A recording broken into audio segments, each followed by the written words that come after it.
तो अब एक्सरसाइज 4.6 करेंगे।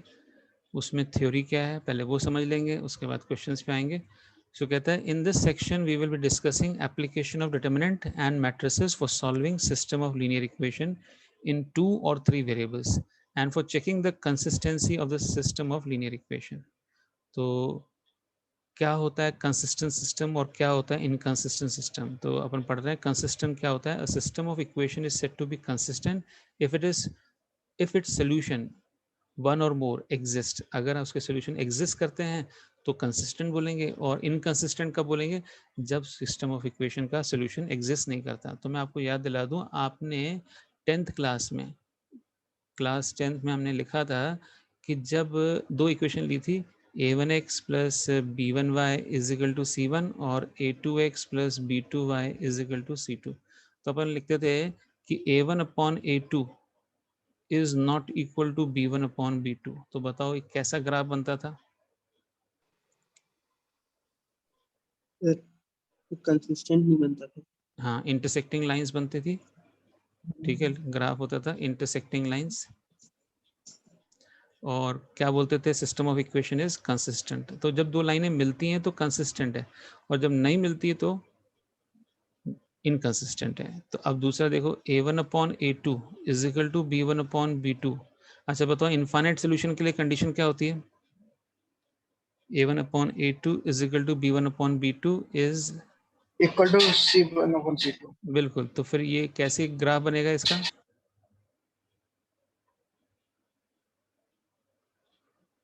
और क्या बोलेंगे इसको। तो ये बनता है कोइंसिडेंट लाइन, ओवरलैपिंग लाइंस है ना, लाइन के ऊपर दूसरी लाइन, ठीक है ना, ओवरलैपिंग लाइन बनती है। तो इसको बोलते हैं ओवरलैपिंग लाइंस बोल दो, या फिर क्या लिख सकते हैं इसको, कोइंसिडेंट लाइंस।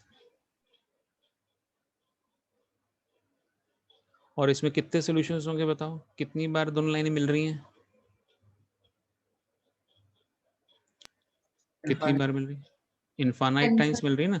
तो ऊपर वाले पहले वाले केस में कितनी बार मिल रही है, एक बार। तो इसको बोलते थे यूनिक सोल्यूशन, क्योंकि एक ही सोल्यूशन है, इसको यूनिक सोल्यूशन बोलते थे।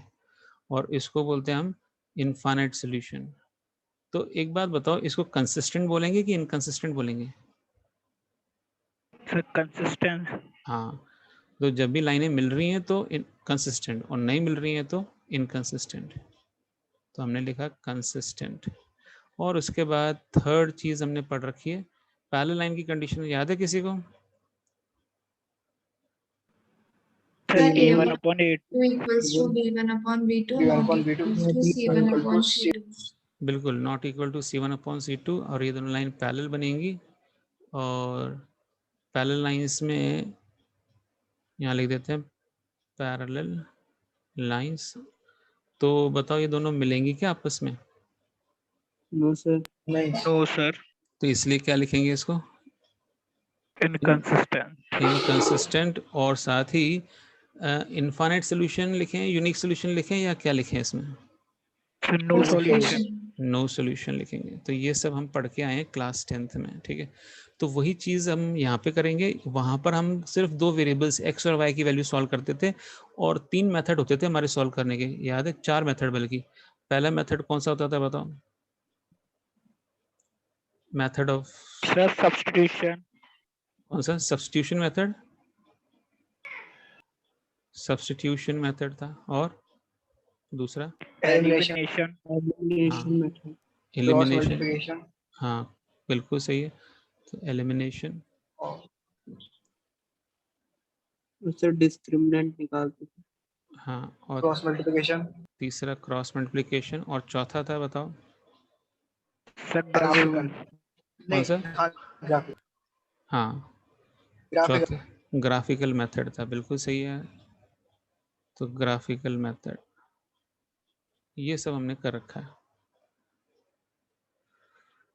और अब हम जो पढ़ने वाले हैं वो है बाय डिटरमिनेंट। डिटरमिनेंट से भी निकाल सकते हैं।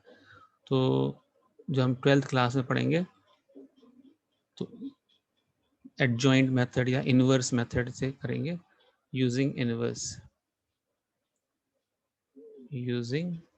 inverse of matrix. और एक मेथड होता था जिसको हम क्रैमर रूल बोलते थे, पहले सिलेबस में था, अब ये सिलेबस में नहीं है, क्रैमर्स रूल।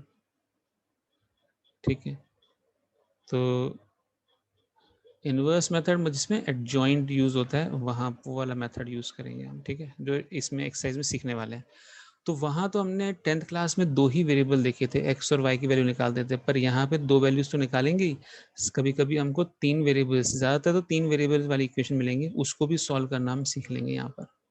तो चलो देखते हैं क्या करना है इसमें।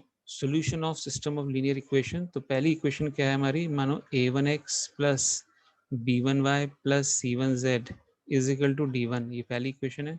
सेकेंड इक्वेशन है a2x plus b2y plus c2z is equal to d2, और थर्ड इक्वेशन है a3x plus b3y plus c3z और इज इक्वल टू d3।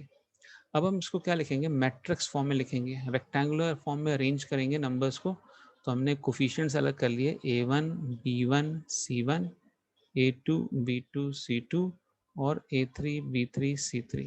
इसी तरह से हमने वेरिएबल अलग कर दिया, तो वेरिएबल को हम लिखेंगे x y z, तो ये अलग मैट्रिक्स बन गया।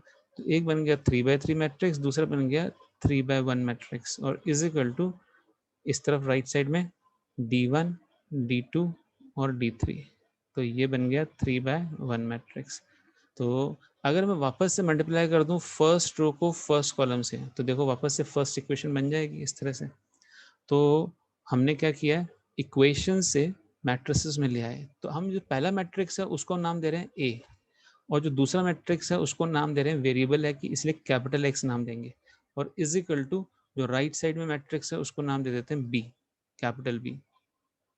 अब सिंप्लीफाई करने का तरीका क्या है कि आप ना दोनों तरफ ए इनवर्स से मल्टीप्लाई कर दो। हमें क्या चाहिए, हमें तो कैपिटल एक्स यानी एक्स वाई जेड की वैल्यू चाहिए, तो हम दोनों तरफ ए इनवर्स से मल्टीप्लाई कर रहे हैं, ए इनवर्स इंटू बी। तो आपको पता है ए इनवर्स इंटू ए क्या होता है भाई, सर आइडेंटिटी। Identity matrix. तो I into x is equal to A inverse B. तो बताओ आई इंटू एक्स मिलके क्या हो जाएगा, सर एक्स। एक्स, और एक्स इज इक्वल टू, अब ए इनवर्स की जगह क्या लिखोगे आप, adjoint of A upon, adjoint of A upon determinant of A. Determinant of A. बिल्कुल सही है, तो adjoint of A into B upon determinant of A लिख सकते हैं। तो यहाँ पर हम इसको सॉल्व करेंगे तो हमें एक्स वाई जेड की वैल्यू मिलेंगी, इस पे बेस अभी हम क्वेश्चन करेंगे। तो हमें सबसे पहले ये चेक करना है कि डिटरमिनेंट ए कैसा है। अगर डिटरमिनेंट ए 0 होता है तो मैट्रिक्स को क्या बोलते हैं, कैसा मैट्रिक्स है ये, किसी को याद है? नहीं, सिंगुलर या नॉन। हाँ, तो if determinant of A is 0 then A is said to be singular. A is said to be singular matrix. तो ऐसे केस में हमारा कोई सॉल्यूशन नहीं निकलेगा, सिंगुलर मैट्रिक्स। और फिर हम ऐसे क्वेश्चंस नहीं करेंगे, उनको आगे सॉल्व नहीं करेंगे। वैसे तो एक मेथड है जिसमें हम इनफाइनाइट सॉल्यूशन निकालते हैं, पर वो बाद में, ये हमारे सिलेबस में अब नहीं है, पहले हुआ करता था। अब determinant of A not equal to 0 होना चाहिए, यानी वो नॉन सिंगुलर होना चाहिए, तो ही हमारा मैट्रिसेस का सॉल्यूशन आगे एक्स वाई जेड की वैल्यू निकल पाएगी। तो चलो देखते हैं आगे कि कैसे हम इन क्वेश्चंस को सॉल्व करेंगे। तो यहाँ पे हम केसेस देख लेते हैं। तो केस 1 हम देख रहे हैं, ठीक है, ये पूरा मैंने आपको बता दिया है, ए एक्स इजिकल टू बी, दोनों तरफ ए इनवर्स से मल्टीप्लाई कर दिया, और ये पूरा x is equal to A inverse B, ये हमने देख लिया। तो यहाँ पर एक बात ध्यान रखनी है आपको कि आप है ना ए इनवर्स से राइट साइड में मल्टीप्लाई नहीं करोगे। जैसे वापस मैं लिख के दिखा रहा हूँ, A x is equal to B, और मैं ए इनवर्स से मल्टीप्लाई कर दूं ऐसे, बी के राइट साइड में ए इनवर्स नहीं लिखना कभी भी। ऐसा क्यों सर? अगर आपने राइट साइड में लिखा है तो इधर भी आपको राइट साइड में लिखना पड़ेगा, और तब जो है ए इंटू ए इनवर्स तो हो ही नहीं पाएगा, बीच में तो एक्स मैट्रिक्स है। तो जब भी मल्टीप्लाई करोगे तो लेफ्ट में मल्टीप्लाई करना है ए इनवर्स से। तो ये जो तरीका होगा गड़बड़ हो जाएगी इससे, ठीक है। और वैसे भी आपको पता है कि ये कम्यूटेटिव होते ही नहीं, बी इंटू ए इनवर्स हो सकता है मल्टीप्लाई हो ही ना, क्योंकि बी मैट्रिक्स का ऑर्डर क्या है, बी मैट्रिक्स का ऑर्डर तो 3 इंटू 1 है, और ए इनवर्स का ऑर्डर क्या है, वो तो 3/3 है, वैसे भी मल्टीप्लाई तो होगा ही नहीं। तो आपको ये ध्यान रखना है कि आपको हमेशा लेफ्ट साइड में ही मल्टीप्लाई करना है इसको, ठीक है, प्री मल्टीप्लाइंग जिसको बोलते हैं, ठीक है ना। इसके बाद अपन आगे बढ़ रहे हैं, केस नंबर 2 ले रहे हैं। केस नंबर 2 क्या है, कहता है if A is singular matrix, A is singular matrix यानी डिटर्मिनेंट ऑफ ए 0 हो जाए, इन दिस केस दो केसेस बन जाते हैं। पहले तो आप न्यूमरेटर कैलकुलेट करो, adjoint of A into B calculate करो। देखो यहाँ पे लेफ्ट राइट साइड में लिख रखा है capital x is equal to adjoint of A into B divide by determinant of A. तो आपको ये कैलकुलेट करना है। कहता है अगर न्यूमरेटर भी 0 नहीं हो, adjoint of A into B 0 ना हो, यानी नल मैट्रिक्स ना हो, पर डिनोमिनेटर 0 हो यानी डिटर्मिनेंट 0 हो, तो हम कहेंगे there is no solution, the solution does not exist, ठीक है। तो जब इसमें न्यूमरेटर जो है वो नल मैट्रिक्स हो जाए, x इज इक्वल टू ऊपर नल मैट्रिक्स आ जाए और नीचे डिटर्मिनेंट 0 हो जाए, तो ऐसे में लिखेंगे नो सोल्यूशन।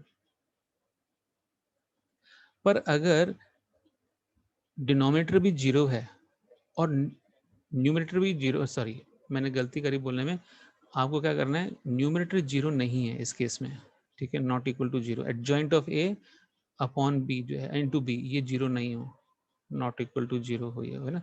पर अगर ये 0 हो ना, तो इसमें इनफाइनाइट सोल्यूशन निकलते हैं, न्यूमरेटर डिनोमिनेटर दोनों 0 हो तो इनफाइनाइट सोल्यूशन निकलेंगे। पर हम इसमें नहीं जाएंगे डिटेल में, क्यों, क्योंकि हमारे अब सिलेबस में ये नहीं है। तो देख रहे हैं हम, if adjoint of A into B, ये न्यूमरेटर 0 हो, तो हम क्या कहेंगे, आइदर इट इज कंसिस्टेंट और इनकंसिस्टेंट, दोनों डिपेंड करता है वो कंडीशन पे, पर वो हमारे सिलेबस में नहीं है, इसलिए हम इसमें डिटेल में नहीं जाने वाले। और इसको कहेंगे इनफाइनाइटली मैनी सॉल्यूशंस और नो सॉल्यूशन, दोनों तरह के सॉल्यूशन आ सकते हैं। तो इसके बाद हम एग्जांपल्स पे आ जाएंगे। तो जो एग्जांपल्स हैं वो अब अगली सेशन में कर लेंगे।